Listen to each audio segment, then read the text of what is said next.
চাকরি করলে ওয়াইফকে বাসায় থাকতে হয়, বাচ্চা হওয়ার পরে কাজের জায়গাতে বাচ্চাকে রাখার ন্যূনতম কোনো ব্যবস্থা নেই। সংসার সামলাতে স্বনির্ভর হওয়ার স্বপ্ন বিসর্জন। মাতৃকালীন ছুটি শেষে কাজে ফেরেন না 30%। এক বছরে চাকরি ছেড়েছেন 16 লাখ নারী। বড় কারণ বিরূপ কর্মপরিবেশ। হিলি স্থলবন্দর দিয়ে চাল আমদানিতে শুল্ক হার কমিয়ে 2% করল রাজস্ব বোর্ড। আটকে থাকা চাল খালাসের প্রস্তুতি, আমদানিকারকদের স্বস্তি। তীব্র সার সংকটের মধ্যে বাড়তি দামে বিক্রি, ঠাকুরগাঁওয়ে গোডাউন থেকে জব্দ হাজার হাজার মেট্রিক টন। ডিলারশিপ বাতিল না করাকে দুষছেন স্থানীয়রা। কাঁচা পাতার দাম বাড়ায় স্বস্তির মধ্যে পোকার আক্রমণে বিপাকে পঞ্চগড়ের চা চাষিরা। কীটনাশক না পাওয়ার অভিযোগ, পর্যাপ্ত বরাদ্দের দাবি চা বোর্ডের। এবং কুয়েত ঢাকা রুটে বিমানের টিকিটের চড়া দাম নেওয়ার অভিযোগ প্রবাসীদের। বেসরকারি তুলনায় নেই বাড়তি সুবিধাও, আলোচনার আশ্বাস সংশ্লিষ্টদের।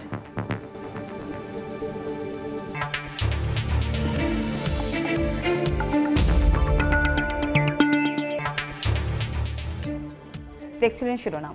আমন্ত্রণ জানাচ্ছি দেশ ও দেশের বাইরের অর্থ বাণিজ্যের নানা খবর নিয়ে আমাদের নিয়মিত আয়োজন এ সময় বাণিজ্য। আপনাদের সঙ্গে আছি আমি কনক আজাদ। বাড়ছে জনসংখ্যা, সেই সঙ্গে তাল মিলিয়ে বাড়ছে কর্মক্ষম মানুষের সংখ্যা, তবে কমছে শ্রমশক্তি, আর সেখানে নারীর অবস্থান হচ্ছে আরও নাজুক। বাংলাদেশ পরিসংখ্যান ব্যুরো BBS এর গবেষণা, এক বছরে শ্রমশক্তির বাইরে চলে গেছে 16 লাখের বেশি নারী। এক্ষেত্রে রাষ্ট্রীয় কাঠামো ও সামাজিক নিরাপত্তাহীনতাকে দুষছেন অর্থনীতিবিদরা। অন্তরা সেনের রিপোর্ট। চাকরি না সংসার, আগে কোনটা, এমন প্রশ্নে হরহামেশাই কাঠগড়ায় দাঁড়ায় নারীর ইচ্ছা। পরিবারের সবার ভালো থাকা আর সন্তানের মুখের দিকে চেয়ে তাই ক্যারিয়ারে দাড়ি টানতে বাধ্য হন কর্মজীবী নারী। আমি মা হয়েছি, আমি দেখেছি যে আমার সাথে সাথে পরিবারের আরও যে মানুষগুলো তারা সেই দায়িত্বটা নিচ্ছেন না। একই সাথে আমি যে সন্তানকে কাজে নিয়ে যাব, সেখানেও কাজের জায়গাতে বাচ্চাকে রাখার ন্যূনতম কোনো ব্যবস্থা নেই। ঢাকা বিশ্ববিদ্যালয় থেকে পাশ করা ফারজানা রহমানের গল্পটাও কিছুটা এমনই। সুইডেন থেকে উচ্চশিক্ষা নিয়ে এসেও শুরু করতে পারেননি কর্মজীবন। সংসারই তার দিনরাতের কর্মযজ্ঞের কেন্দ্র। দুটো বাচ্চা নিয়ে পুরো সংসারটা আমাকে টেক কেয়ার করতে হয়। মনে হয় আমি আমার লাইফটা লিড করছি না। আমি কখনো একজন ওয়াইফের রোল প্লে করছি, কখনো একজন মায়ের রোল প্লে করছি।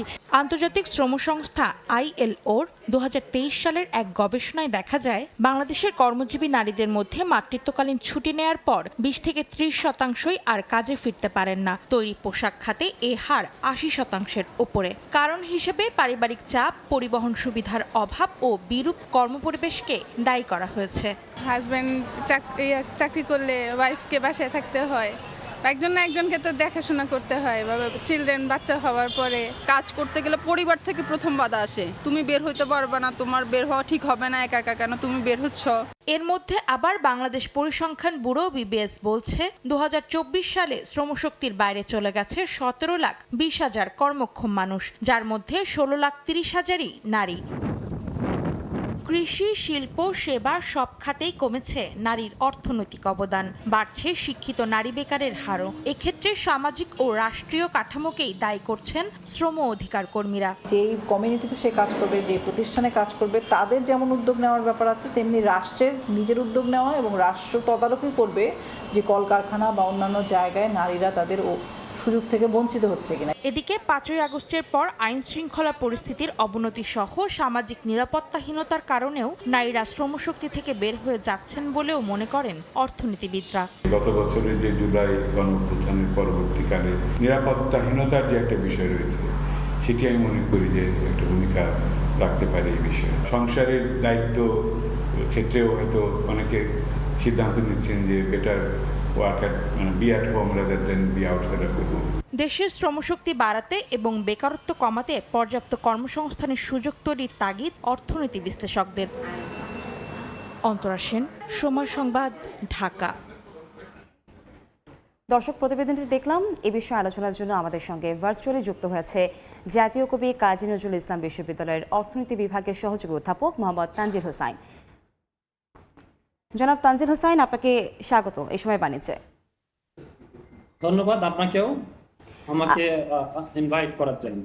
প্রথমে জানতে চাচ্ছি যে দেশে নারীদের শিক্ষার হার বেড়েছে, কিন্তু নারীদের শিক্ষার হার বাড়ার পরেও নারীদের চাকরির বাজারে সক্রিয় থাকতে পারছে না। তো এই ব্যাপারে আপনার মতামতটা কি?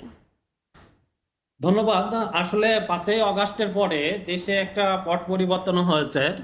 এক্ষেত্রে উদ্যোক্তাদের মধ্যে একটা ভয়ের সংস্কৃতি বিরাজ করতেছে এবং তারা আলটিমেটলি অনেক উদ্যোক্তা ব্যবসায়ীতে স্বাভাবিক হতে পারছে না।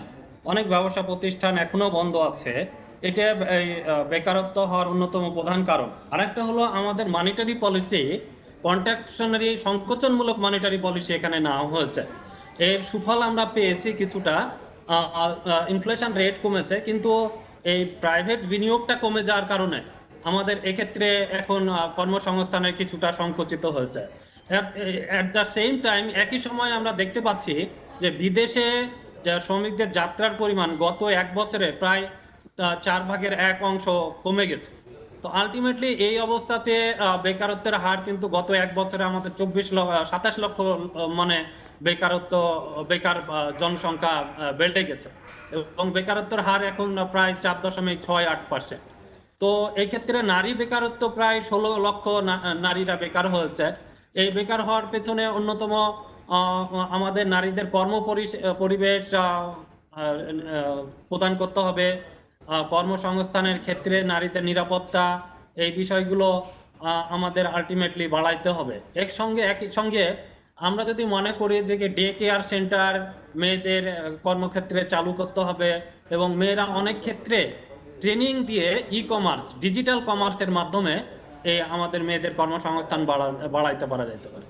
আরেকটা বিষয় আমরা দেখেছি, লোনের ক্ষেত্রে নারী উদ্যোক্তাদের লোনের ক্ষেত্রে আমাদের যে পরিমাণ লোন দেওয়ার কথা হয় তারা কিন্তু অনেক সময় হ্যারাসমেন্টের শিকার হয়। মেয়েদের জন্য একটা যে পরিমাণ লোন দেওয়ার কথা মেয়েরা উদ্যোক্তারা কিন্তু লোন পাচ্ছে না। তো সেক্ষেত্রে তাদের অফিসিয়াল যে ডকুমেন্ট, এগুলোর রিকোয়ারমেন্টগুলো অনেক বেশি, এগুলো কমানোর ব্যবস্থা করতে হবে। আপনি যেমনটি বলছিলেন যে পর্যাপ্ত ডে কেয়ার না থাকাকে তারা দায়ী করছেন, তো সেক্ষেত্রে সরকারি বেসরকারি কি ধরনের উদ্যোগ নিলে নারীর ক্ষেত্রে শ্রমশক্তিতে অংশগ্রহণ বাড়বে বলে মনে করেন? এখানে যে শিল্প প্রতিষ্ঠানগুলোতে আমাদের নারীদের বেশিরভাগই অনানুষ্ঠানিক ক্ষেত্রে তারা তাদের চাকরি করে। এই অনানুষ্ঠানিক ক্ষেত্রে একটা শ্রম আইন আমাদের করা যেতে পারে এবং ফর্মাল সেক্টরগুলোতে ডে কেয়ার এবং জেলা লেভেলে কিছু ডে কেয়ার সেন্টার চালু করা যেতে পারে। একই সঙ্গে মেয়েদের জন্য ডিজিটাল প্ল্যাটফর্মে ট্রেনিং দিলে তারা বাসায় থেকে কর্মসংস্থানেরও কাজ করতে পারবে বলে আমরা মনে করি এবং কর্মক্ষেত্রে নিরাপত্তা বৃদ্ধিও একটা তাদের জন্য ইম্পর্টেন্ট বিষয় হয়ে দাঁড়িয়েছে আমার কাছে মনে হয়। আরেকটা প্রশ্ন আছে আপনার কাছে যে শ্রম বাজারে পরিধি বাড়াতে রাষ্ট্রকে কি ধরনের ভূমিকা পালন করতে হবে? এখন শ্রম বাজারের ক্ষেত্রে আমরা কিছু ইনিশিয়েটিভ নিতে পারি। এখন ফিসক্যাল পলিসির মাধ্যমে কিছু গভর্নমেন্ট এক্সপেন্ডিচার বাড়িয়ে এখন আমাদের অনেক প্রকল্প কিন্তু বন্ধ আছে। এই প্রকল্পগুলো ছোট ছোট লেভেলে চালু করলে আমাদের কিছু কর্মসংস্থান বাড়বে এবং মনিটারি পলিসি, যেহেতু আমরা সংকোচনমূলক মনিটারি পলিসি নিয়েছি, আমাদেরকে ফিসক্যাল পলিসি, এক্সপানশনারি ফিসক্যাল পলিসির দিকে যাইতে হবে এবং আমাদেরকে রেসিডেন্সিয়াল ইনভেস্টমেন্ট, বিশেষ করে সরকার যদি কিছু প্রণোদনা দেয়, সাবসিডি দেয়, তাহলে রেসিডেন্সিয়াল ইনভেস্টমেন্ট যদি বাড়ানো হয় রিয়েল এস্টেট সেক্টরে, তাহলে কিছু কর্মসংস্থান বাড়ানো যাইতে পারে। এক্ষেত্রে এর মধ্যেই এমপ্লয়মেন্ট অ্যান্ড লেবার যে আমাদের মিনিস্ট্রি আছে, তারা একটা নতুন কর্মসংস্থানের বিষয়ে একটা সেল চালু করেছে। এটার মাধ্যমে আমাদের নতুন কর্মসংস্থান কিভাবে বাড়ানো যায় আরো দেশি বিদেশি এক্সপার্ট নিয়ে আলোচনা করে এটাই করতে হবে। এবং বিদেশি রপ্তানি, যেটা শ্রমশক্তি রপ্তানি, এটা কিন্তু কমে গেছে। আমাদের বিদেশি এমবাসি যেগুলো আছে সেগুলোকে যথেষ্ট ভূমিকা পালন করতে হবে আপ টু ডেট এবং এর সঙ্গে সঙ্গে দেশে আইন শৃঙ্খলার স্থিতিশীলতা এটা দূর করতে হবে। আইন শৃঙ্খলার একটা আপনার কথা ধরে বলতে চাই যে নিরাপদ ও কর্মবান্ধব নারী কর্মসংস্থানের জন্য আমাদের কি পদক্ষেপ নেওয়া উচিত, শেষ মুহূর্তে ছোট করে জানতে চাচ্ছি।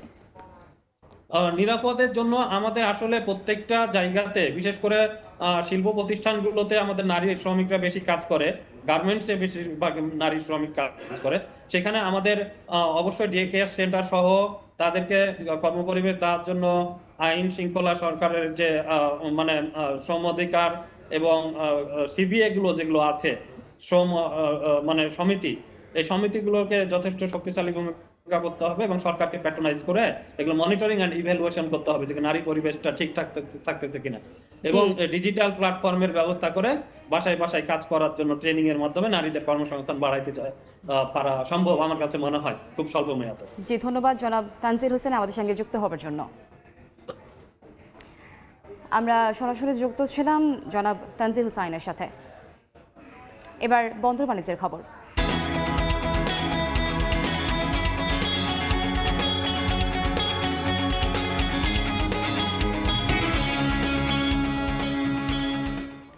চাল আমদানিতে শুল্ক হার কমিয়ে 2% করার পর হিলি স্থলবন্দর দিয়ে চাল খালাসের জন্য প্রস্তুত ব্যবসায়ীরা।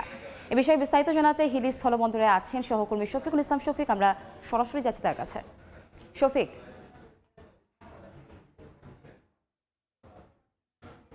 আমদানিকারক ব্যবসায়ীদের মাঝে একটা স্বস্তির খবর যে 63.5% শুল্ক থেকে কমিয়ে মাত্র 2% শুল্ক নির্ধারণ করেছে চাল ছাড়করণে। আর এরপর থেকেই ব্যবসায়ীদের মাঝে বেশ একটা আমি স্বস্তি লক্ষ্য করেছি।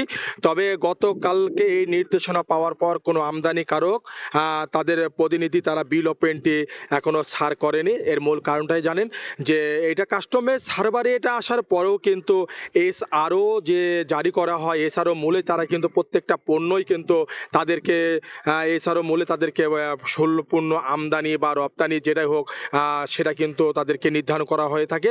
তবে এসআরওটা জারি না হওয়ার কারণেই মূলত ব্যবসায়ীরা কিন্তু সে চাল কিন্তু ছাড় করেনি। তবে আজকে সকাল থেকে সে পণ্য ছাড় তারা কার্যক্রম শুরু করেছে। তাছাড়া আমি কাস্টমের সাথে কথা বলেছি, কাস্টম কর্মকর্তা তারা বলছেন যে যেহেতু গতকালকে সরকার একটা এসআরও জারি না করলেও বিশেষ করে যে নিত্যপণ্য আমদানির ক্ষেত্রে যে চাল ডাল গম ইত্যাদি প্রয়োজনীয় পণ্য ছাড়করণের ক্ষেত্রে এসআরও 381/2024 কাস্টমস মোতাবেক যে M42 সিবিসি দাখিল করলেই কিন্তু তাদের যে চালের যে শুল্ক যে 2% চলে এসেছে সেটা কিন্তু নিশ্চিত তারা বলছেন যে এখন থেকে কোনো আমদানিকারক তাদের প্রতিনিধি বিল অফ পেমেন্ট চালের দাখিল করলে তাদেরকে মাত্র 2% তাদেরকে শুল্ক দিতে হবে, শুধুমাত্র এআইটি দিতে হবে। এদিকে আমি আমদানিকারকদের সাথে কথা বলেছি, আমদানিকারকরা বলছেন যেহেতু সরকার এসআরও জারি করলে তাদের জন্য ভালো হতো। আজকে হয়তো দেখা যাচ্ছে কাস্টমের সার্ভারে 2% শুল্ক আসছে, 2 দিন পর যদি চেঞ্জ বা পরিবর্তন করে সেক্ষেত্রে আমদানিকারকদেরকে বড় ধরনের লোকসান গুনতে হবে। এই সংখ্যায় কিন্তু তারা চালের যে বর্তমানে কিন্তু আমদানি তেমন একটা গতি নেই। ব্যবসায়ীরা বলছেন সরকারের কাছে আবেদন জানিয়েছেন,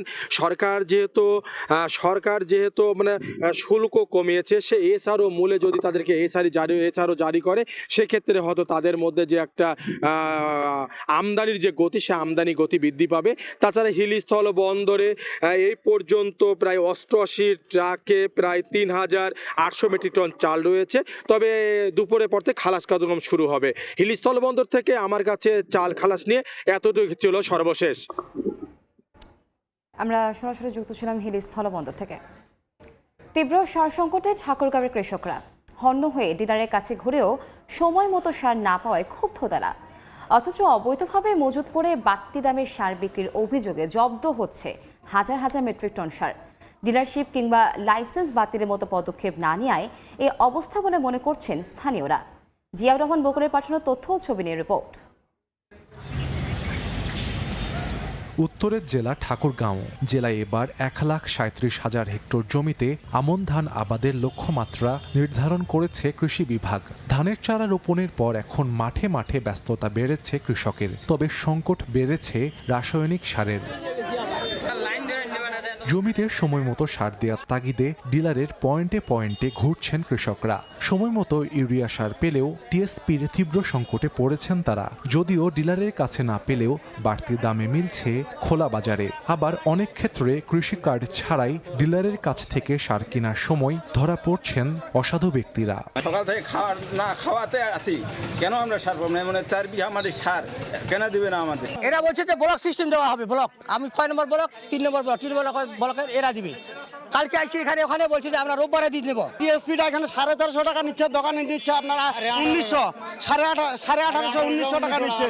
তাহলে এখন দেখেন যে আমরা কিভাবে আবাদ করবো, তাহলে এত টাকা বেশি। মোবাইলে দেখা যাচ্ছে সার দিচ্ছি, অথচ আমরা অনেকক্ষণ যে বেশ কয়েক 10-15 জন মিলে অপেক্ষা করতেছি, অথচ আমরা সার পাইলাম না। কাঠ ছাড়া সার এখানে নিচে 2টা বস্তা, আমার 5টা বস্তা দরকার। লাইসেন্স বাতিল বা ডিলারশিপ বাতিল করতো, তাহলে কেউ সিন্ডিকেটে জড়াতো না। ডিলাররাও জানাচ্ছেন চাহিদা মতো সার দিতে না পারার কথা। চাহিদা মতন আমরা দিচ্ছি না, তার 10 বস্তার দরকার, তাকে আমরা 2 বস্তা দিয়ে সন্তুষ্ট করে দিচ্ছি যে আবার আসুক। বরাদ্দ হয়তো এইরকম সময় হয়তো 20 টন বা 15-16 টন, সেখানে 8 টন 8.5 টন, এবং ডিএপিটা তো ছিল 4 টন বা 5 টন, সেটা করছে 11 টন। একদিকে সার সংকটে ফলন বিপর্যয়ের শঙ্কায় চাষিরা, অন্যদিকে কয়েকদিনে সদর ও বালিয়াডাঙ্গি উপজেলার 3 ব্যবসায়ীর গুদামে অবৈধ মজুত রাখার অভিযোগে 1776 বস্তা টিএসপি, এমওপি ও ডিএপি সার জব্দ করে স্থানীয় প্রশাসন। একটু ধৈর্য ধরতে হবে, আমরা আপনাদের চাহিদা অনুযায়ী দিব। সারের জন্য বা কৃষি উপকরণের জন্য কৃষির কোনো ক্ষতি হবে সেটা আমরা হতে দেব না, আমরা সর্বোচ্চ চেষ্টা করে যাব।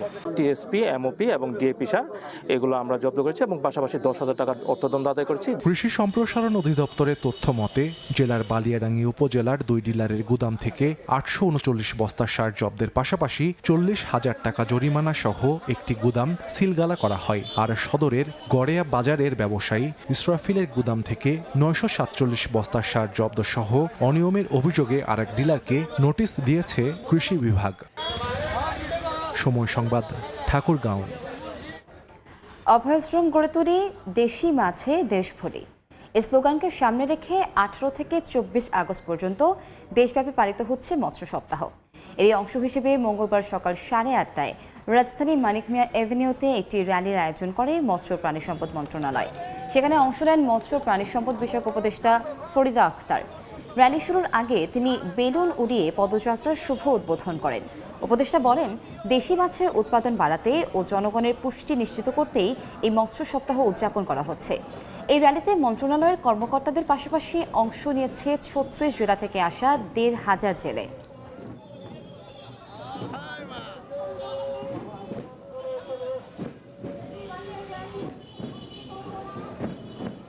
আমরা অভয়াশ্রম গড়ে তুলে সারা দেশে যে জলাশয়গুলো আছে সেখানে দেশীয় মাছ রক্ষা করার জন্য আমরা কাজ করে যাব এবং দেশের মানুষের জন্য যে আমিষের যোগান সেটাতে আমরা অবদান রাখব।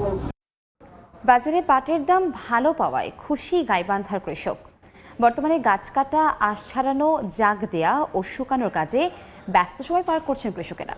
সংশ্লিষ্টরা বলছেন, ন্যায্য মূল্য নিশ্চিতের পাশাপাশি সরকারি পাট কেন্দ্রগুলো চাল হলে সোনালী আঁশের উৎপাদন আরও বাড়বে। এজন্য কৃষকদের বিভিন্ন পরামর্শ দেওয়া হচ্ছে বলে জানান পাট উন্নয়ন কর্মকর্তা। বিপ্লব ইসলামের রিপোর্ট। পাট নিয়ে ব্যস্ত কৃষক, গাছ কাটা, আঁশ ছাড়ানো, জাগ দেয়া ও শুকানোর কাজে তাদের সহযোগিতা করছেন পরিবারের সবাই। মৌসুম শেষে গাইবান্ধার চরাঞ্চল ও নিম্নাঞ্চলে পাট কাটার কাজ করছেন চাষিরা। তবে গত কয়েক বছর পাটের ন্যায্য মূল্য না পেয়ে দুশ্চিন্তায় ছিলেন তারা। তবে এবার বাজারে ভালো দাম পাওয়ায় খুশি কৃষক। বর্তমান বাজারে প্রতিমন পাট 3,500 টাকা থেকে 4,000 টাকায় বিক্রি হওয়ায় লাভের আশা তাদের। ফলনও ভালো, এবছর খরচা কম। এই বন্যার অভাবে এখন আমাদের পাট 16 আনা পাট হয়ে গেছে। বিঘা মনে করেন আমাদের 7 মণ, 8 মণ, 9 মণ পর্যন্ত। গত বছর ছিল 1300-1400, এবার 4,000 টাকা মণ। এবারকার পাটের মান ভালো, দাম পাচ্ছে কৃষকেরা, অনেক খুশি। আগামীতে যারা আরও ভালো করতে পারে এরকম একটা উদ্যোগ নিয়ে সরকার যদি আমাদের উদ্যোগ নেয় এই চর এলাকায়, কৃষকেরা তা ভালো হবে। পাটের আবাদ বাড়াতে কৃষকদের বিভিন্ন পরামর্শ দেয়া হচ্ছে বলে জানায় পাট উন্নয়ন বিভাগ। চাষি ভাইরা যাতে কোনোভাবে ক্ষতিগ্রস্ত না হয়, আমরা এভাবে অবশ্যই আমরা সক্রিয় আছি, পাট চাষে আগ্রহী হবে এবং আমরা একসময় যে সোনালী আঁশ ছিল, আমরা যে সোনালী আঁশে আমরা ডায়মন্ড হিসেবে দেখতে চাই, আমরা সেই লক্ষ্যেই কাজ করতেছি। কৃষি বিভাগের তথ্য মতে চলতি মৌসুমে গাইবান্ধায় 13,822 হেক্টর জমিতে পাট চাষ হয়েছে। উৎপাদন লক্ষ্যমাত্রা ধরা হয়েছে 39,659 মেট্রিক টন। বিপ্লব ইসলাম, সময় সংবাদ, গাইবান্ধা। আবারও ঘুরে দাঁড়াতে শুরু করেছেন যুগের পর যুগ সিন্ডিকেট সহ নানা প্রতিবন্ধকতার শিকার সমতলের জেলা পঞ্চগড়ের চা চাষিরা। তবে আশার মাঝেও ভর করছে দুশ্চিন্তা। বাগানে পচা রোগ ও পোকার আক্রমণে বিপাকে পড়েছেন তারা। অভিযোগ রয়েছে চাহিদা অনুযায়ী মিলছে না সার ও কীটনাশক। পঞ্চগড় থেকে বিস্তারিত জানাচ্ছেন সোহাগ হায়দার। দেশের একমাত্র উত্তরের সমতলের চা উৎপাদনের জেলা পঞ্চগড়। বছরের পর বছর নানা সংকটে জর্জরিত থাকলেও এবারও ঘুরে দাঁড়ানোর চেষ্টা করছেন এখানকার চা চাষিরা। গেল মৌসুমে যেখানে প্রতি কেজি কাঁচা চা পাতা বিক্রি হয়েছে 10 থেকে 15 টাকায়, সেখানে চলতি মৌসুমে বিক্রি হচ্ছে 25 থেকে 26 টাকায়। এতে দামে স্বস্তি ফিরেছে চাষিদের মুখে। তবে আশার মাঝেও ভর করেছে দুশ্চিন্তা। বাগানগুলোতে পচা রোগ ও পোকার আক্রমণে বিপাকে পড়েছেন চাষিরা। পচাটা পর্যাপ্ত ওরিয়ান প্লাস হচ্ছে কারেন্ট পোকা, যেটাকে বাদামি গাছফড়িং বলে, এটা ঠেকাই দিতে পারতেছেন আমরা কৃষকরা, হিমশিম হয়ে যাচ্ছি। সার, বীজ, কীটনাশক এগুলো যদি পাইতাম আমরা, তাইলে খুব আমাদের জন্য ভালো হতো।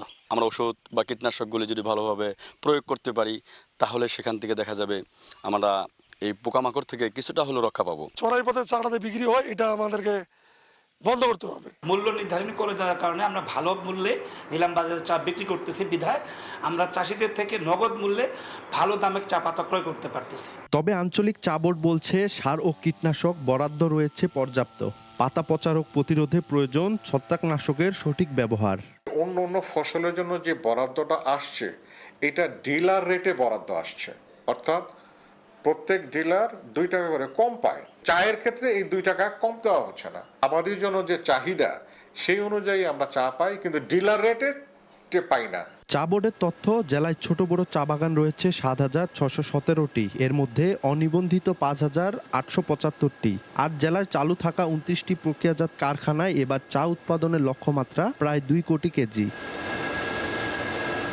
সোহাগ হায়দার, সময় সংবাদ, পঞ্চগড়। দেখছেন এ সময় বাণিজ্য। এক্সপোর্ট এক্সেলেন্স অ্যাওয়ার্ডস 2025 আয়োজনের ঘোষণা দিয়েছে the Hong Kong and Shanghai banking corporation limited Bangladesh, HSBC। দেশে টেকসই অর্থনৈতিক প্রবৃদ্ধিতে বাংলাদেশের রফতানিকারকদের রফতানির মাধ্যমে বাংলাদেশের অর্থনৈতিক প্রবৃদ্ধিতে অবদানের স্বীকৃতি দিতেই এই আয়োজন করা হচ্ছে। নমিনেশন ফর্ম পূরণের মাধ্যমে বছরের সেরা রফতানিকারক হিসেবে 4 ক্যাটাগরিতে নির্বাচিত হওয়ার সুযোগ রয়েছে। বাণিজ্য মন্ত্রণালয় ও দ্য ব্রিটিশ হাই কমিশন ঢাকায় পৃষ্ঠপোষকতায় এই অ্যাওয়ার্ডসের আয়োজন করা হচ্ছে। স্বল্পতার জন্য শুধু না, আমরা ক্রিস্প রাখতে এমন একটা কোয়ালিটি আপনারা নিশ্চিত করছেন যে কোয়ালিটি আসলে একটা দেশে বানিয়ে আরেকটা দেশে। পর্যটন এলাকা কক্সবাজারে সামুদ্রিক জীববৈচিত্র্য রক্ষায় বর্জ্য ব্যবস্থাপনার প্রতি জোর দিয়েছেন স্থানীয় প্রশাসন ও সামাজিক কর্মীরা। রোববার ড্যাফোডিল ইন্টারন্যাশনাল ইউনিভার্সিটির স্নাতকোত্তর শিক্ষার্থীদের আয়োজনে এক গোলটেবিল বৈঠকে এ কথা উঠে আসে। প্লাস্টিক ও পলিথিন পণ্য ব্যবহার বন্ধ ও রিসাইকেলের প্রতি জোর দেন তারা। বৈঠকে ব্র্যাকের প্রকল্প পরিচালক মাহফুজুর রহমান বলেন, প্লাস্টিক বর্জ্য শুধুমাত্র জনদুর্ভোগ তৈরি করে এমন নয়, সামুদ্রিক সম্পদও ক্ষতিগ্রস্ত করছে। এদিকে অপরিচ্ছন্ন জীবনযাপনের কারণে দেশে ডেঙ্গু, সর্দি ও জ্বরে মানুষ আক্রান্ত হচ্ছে বলে মত জেলার জনস্বাস্থ্য প্রকৌশলী অধিদপ্তরের।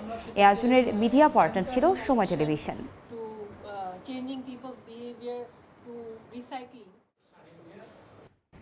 রাশিয়া, ইউক্রেন, যুক্তরাষ্ট্র শান্তি আলোচনার সম্ভাবনায় বিশ্ববাজারে কমেছে জ্বালানির দাম। 3 দেশের আলোচনায় রাশিয়ার ওপর থেকে জ্বালানি নিষেধাজ্ঞা তুলে নেওয়ার পথ সুগম করতে পারে বলে মনে করছেন বিশ্লেষকরা। আর এতে সপ্তাহ ব্যবধানে WTI, ব্রেন্ট ক্রুড, গ্যাসোলিন, প্রাকৃতিক গ্যাসের দাম কমেছে। পুতিনের পর এবার জেলেনস্কির সঙ্গে মার্কিন প্রেসিডেন্ট ডোনাল্ড ট্রাম্পের বৈঠকের পর জোরালো হচ্ছে ত্রিপক্ষীয় শান্তি আলোচনার সম্ভাবনা। বিশ্লেষকরা বলছেন, আলোচনা সফল হলে রাশিয়ার উপর থেকে উঠে যেতে পারে জ্বালানির নিষেধাজ্ঞা। এমন বাস্তবতায় মঙ্গলবার সকালে বিশ্ববাজারে কমছে জ্বালানির দাম। দ্য ট্রেডিং ইকোনমিক্সের তথ্য, সপ্তাহ ব্যবধানে 0.27% কমে মঙ্গলবার ব্যারেল প্রতি যুক্তরাষ্ট্রের ওয়েস্ট টেক্সাস ইন্টারমিডিয়েট জ্বালানি বিক্রি হচ্ছে $62.98। একদিনে কমেছে 0.8%। আগের দিন দাম বাড়লেও এবার 0.63% কমে ব্রেন্ট ক্রুডের ব্যারেল প্রতি বিক্রি হচ্ছে $66.21। সপ্তাহ ব্যবধানে এই জ্বালানির দাম কমেছে 0.18%। এদিকে সপ্তাহ ব্যবধানে 0.94% দাম কমে গ্যাসোলিনের গ্যালন বিক্রি হচ্ছে $2.09। প্রাকৃতিক গ্যাসের দামেও এসেছে পার্থক্য। একদিনে 0.25% কমে এই জ্বালানি বিক্রি হচ্ছে $2.88। যদিও সপ্তাহ ব্যবধানে দাম বেড়েছে 2.74%। ফরহাদুর রহমান, সময় সংবাদ। বাংলাদেশ থেকে বিশ্বের বিভিন্ন দেশে নাবিকসহ বিভিন্ন পদে কর্মসংস্থানের বিশাল সুযোগ রয়েছে বলে মনে করেন খাত সংশ্লিষ্টরা। সোমবার বিশ্ব সাহিত্য কেন্দ্রে সি অ্যাফেয়ার্সদের এক সেমিনারের আয়োজন করে অ্যাকুয়ামেরিন বাংলাদেশ লিমিটেড। অনুষ্ঠানে নাবিকসহ খাত বিশেষজ্ঞরা বলেন, বিশ্ব মেরিটাইম শিল্পে বাংলাদেশের দক্ষ জনবল প্রেরণে নতুন করে কাজ শুরু করেছে চায়নার সাংহাইয়ের এমসি গ্রুপ ও সিংহান শিপিং। এ সময় সিংহান শিপিংয়ের জেনারেল ম্যানেজার বলেন, বাংলাদেশের মানুষের পেশাদারিত্ব, দক্ষতা ও প্রতিযোগী মানসিকতার কারণেই এদেশের জনবল নিয়ে কাজ করছে প্রতিষ্ঠানটি। দক্ষ তরুণদের বিশ্বজুড়ে কর্মসংস্থান সৃষ্টি করে রেমিটেন্স বাড়ানোর লক্ষ্যেই কাজ করার কথা জানান অ্যাকুয়ামেরিনের চেয়ারম্যান দীপক কুমার দাস। আমরা চেষ্টা করছি বাংলাদেশের ম্যারিন সেক্টরের যে সমস্ত ছেলেরা ক্যারিয়ার তৈরি করেছে, ক্যাডেট থেকে শুরু করে সিনিয়র লেভেলের অফিসার্স, ইঞ্জিনিয়ার্স, এদেরকে প্রোভাইড করবার জন্য আমরা একান্তভাবে চেষ্টা করছি যে তারা যাতে সুন্দরভাবে অনবোর্ড হতে পারে এবং এই সেক্টর থেকে বাংলাদেশ সরকারের ব্যাপক একটা ফরেন কারেন্সি আর্ন হচ্ছে। কুয়েত ঢাকা রুটে বিমান বাংলাদেশ এয়ারলাইন্সের টিকিটের চড়া মূল্য নিয়ে অভিযোগ তুলেছেন প্রবাসীরা। তাদের দাবি, বেসরকারি এয়ারলাইন্সের তুলনায় বিমান বাংলাদেশ এয়ারলাইন্স বেশ উচ্চ মূল্যের টিকিট বিক্রি করে। এমনকি কোনো ধরনের মূল্য ছাড় বা বাড়তি সুবিধাও মেলে না এই সরকারি এয়ারলাইন্সে। কুয়েত থেকে মঈন সুমনের রিপোর্টে বিস্তারিত। কুয়েতে বাংলাদেশি প্রবাসীদের সংখ্যা নেহাইতেই কম নয়। দেশে যাওয়ার জন্য যাদের যাতায়াতের একমাত্র মাধ্যম বিমান। বর্তমানে কুয়েত থেকে বাংলাদেশে সরাসরি ফ্লাইট পরিচালনা করে বিমান বাংলাদেশ এয়ারলাইন্স, কুয়েত এয়ারওয়েজ এবং জাজিরা এয়ারওয়েজ। প্রবাসীদের কষ্ট লাঘবে প্রায় মূল্য ছাড়ের পাশাপাশি বিভিন্ন বাড়তি সুবিধা দিয়ে থাকে বেসরকারি এয়ারলাইন্সগুলো। তবে দীর্ঘদিন এমন কোনো সুবিধার দেখা মেলে না সরকারি এয়ারলাইন্সে। কুয়েতে বিভিন্ন ট্রাভেল এজেন্সির বাংলাদেশি কর্মকর্তারা বলেন, তারা তাদের পছন্দের তালিকায় বাংলাদেশের রাষ্ট্রীয় প্রতিষ্ঠান হিসেবে বাংলাদেশ বিমানকে রাখেন। অনেকের অভিযোগ, অন্য এয়ারলাইন্সের চেয়ে বিমান বাংলাদেশের টিকিটের মূল্য তুলনামূলক বেশি। তাছাড়া বেসরকারি এয়ারলাইন্সগুলো মূল্য ছাড় সহ বিশেষ সুবিধা দিয়ে থাকে। তাদের সাথে পাল্লা দিয়ে টিকে থাকতে বিমান কর্তৃপক্ষকে কুয়েতের বাজার পর্যালোচনা করে বিমানের টিকিটের মূল্য নির্ধারণ করার অনুরোধ করেন। আমাদের বাংলাদেশি ভাইয়েরা সবাই পছন্দ করে বিমানে যেতে, কিন্তু বিমানের প্রাইসের কারণে আজকাল আমরা টিকিটিং করতে পারতেছি না। তো আমি ম্যানেজমেন্টকে রিকোয়েস্ট করব যে আপনারা এই বিষয়ে একটু যাচাই বাছাই করে প্রাইসটা ম্যাচ করেন, যাতে আমরা বিমানকে সবসময় প্রমোট করে যেতে পারি। এ বিষয়ে জানতে চাইলে কুয়েতে বিমান বাংলাদেশের কান্ট্রি ম্যানেজার AK-M ফরহাদ জানান, তিনি এরই মধ্যে বিষয়টি নিয়ে ঊর্ধ্বতন কর্তৃপক্ষের সঙ্গে আলোচনা করেছেন। তারা কুয়েতের এজেন্সিগুলোর সঙ্গে বৈঠক করেছেন। কুয়েতের public authority for civil information তথ্য অনুযায়ী বর্তমানে দেশটিতে 3 লাখেরও বেশি প্রবাসী বাংলাদেশি বসবাস করেন। মঈন সুমন, সময় সংবাদ, কুয়েত। 6000-এর বেশি বিদেশি শিক্ষার্থীর ভিসা বাতিল করেছে যুক্তরাষ্ট্র।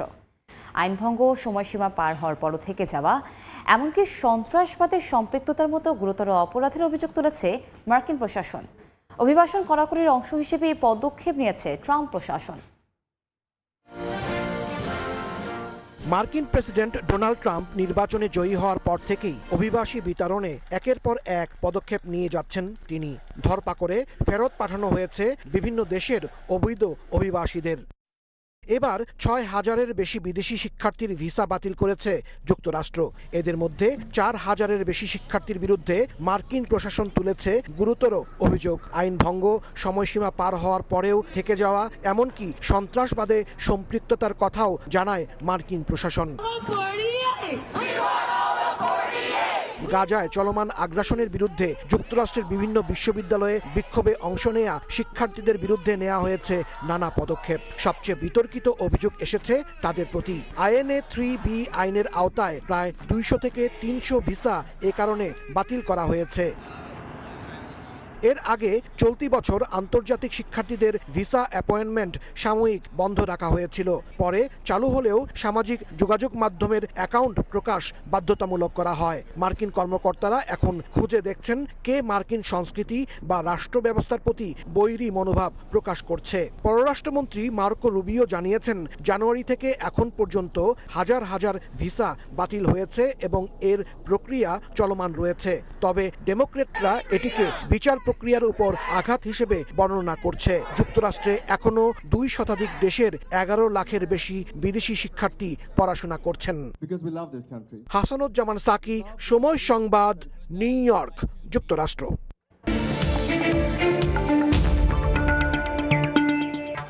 ছিল এই সময় বাণিজ্যে, সঙ্গেই থাকুন সময়।